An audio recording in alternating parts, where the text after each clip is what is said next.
Say his name one time. Say his full name. Let me hear you say it. Ezekiel Elliott. Oh, Ezekiel Elliott. Oh, man, when I think about that name, how sweet it is to be Ezekiel Elliott.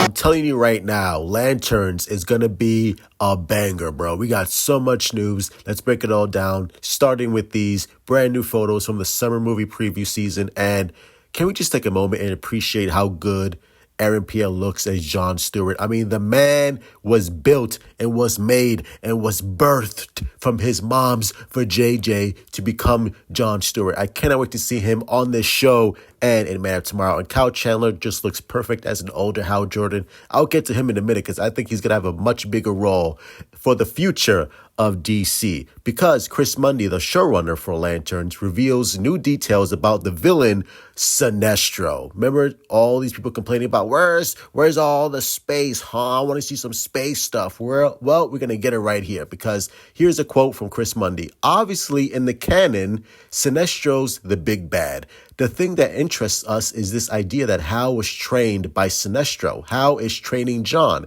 In the coaching tree, we are very interested in what we get passed on and what doesn't. How much is human nature? We talked a lot about programming and parenting and training. What did Hal take away from Sinestro that was good or bad?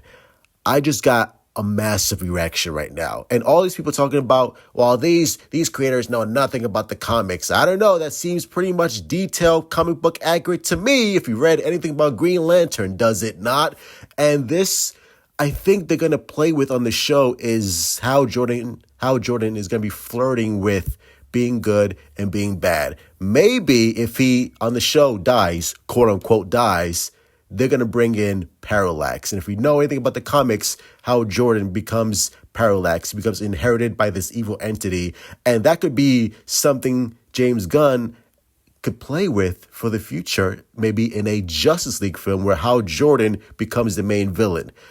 Oh my God, I need this show. And the fact that we're going to see the history between Hal Jordan and Sinestro on this show, bro, like, this is everything that I wanted and agreed. Like, this is everything the 2011 movie should have been. And this is why it's a brilliant idea to make this a show, because you have more time to develop the characters. You have more time to develop the relationship between Hal Jordan and Sinestro, so you can see that friendship and you can see the bitter rivalry of what happened between these two.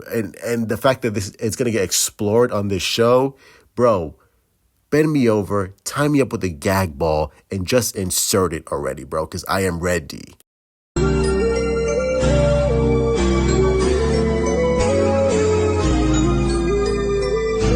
We got some more news. Lanterns unfolds across two timelines. One is set in 2016 and the other in 2026. The story kicks off with a shooting in a small rural town, leading Hal Jordan to suspect the incident may have to do with an extraterrestrial threat. Now, what is that extraterrestrial threat? I don't know. You can speculate. I can speculate. That's for the show to tell us. But the fact that we're going to have two timelines, it makes sense as to why in the trailer, Hal Jordan says this.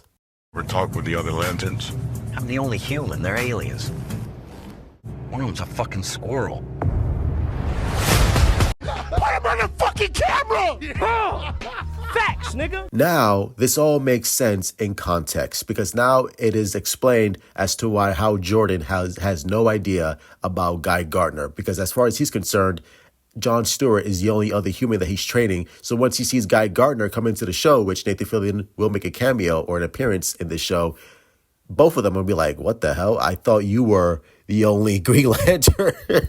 Because this takes place between Superman. So they're going to be looking at Guy Gardner. It's like, wait, you're another human lantern? Okay. And then they're both going to dislike Guy Gardner because Guy Gardner is such a massive douchebag that at least John Stewart and Hal Jordan will have something in common in hating and their dislike of Guy Gardner. So that's awesome. It all makes sense. Also, the powers. I want to know about the powers and how they're going to use it. So again, Chris Mundy said this.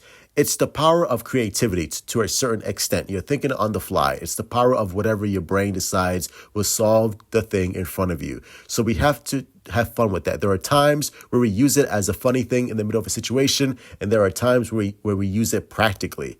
Now, practically, that's going to be very interesting because obviously I'm thinking the ring's going to be all CGI, but the fact that it's going to be a mix or a blend of CGI and practical effects, obviously the funny aspects is going to be regarding Jon Stewart and him learning how to use the ring, which is going to be awesome. It's going to be funny. It's going to be very creative. But obviously, during the big, serious moments, we get to see Jon Stewart finally learn how to utilize the ring, and both of them can team up to fight the big bad or whatever that is. Maybe Sinestro, maybe something else that will lead into the further DCU projects, maybe a Justice League film. All of this, this is what I want. This is awesome. Thank you so much. I can't, again, Lanterns is one of my most anticipated DC projects. I'm excited for Clayface. I'm excited for Supergirl. I'm excited for Man of Tomorrow. But this show, 8 episodes, dark, operatic, space, lanterns. I never knew that I wanted it this bad, but I really, really need it this bad. So that's going to be it. Make sure you guys hit like, subscribe. Follow me on TikTok. We're killing it on TikTok.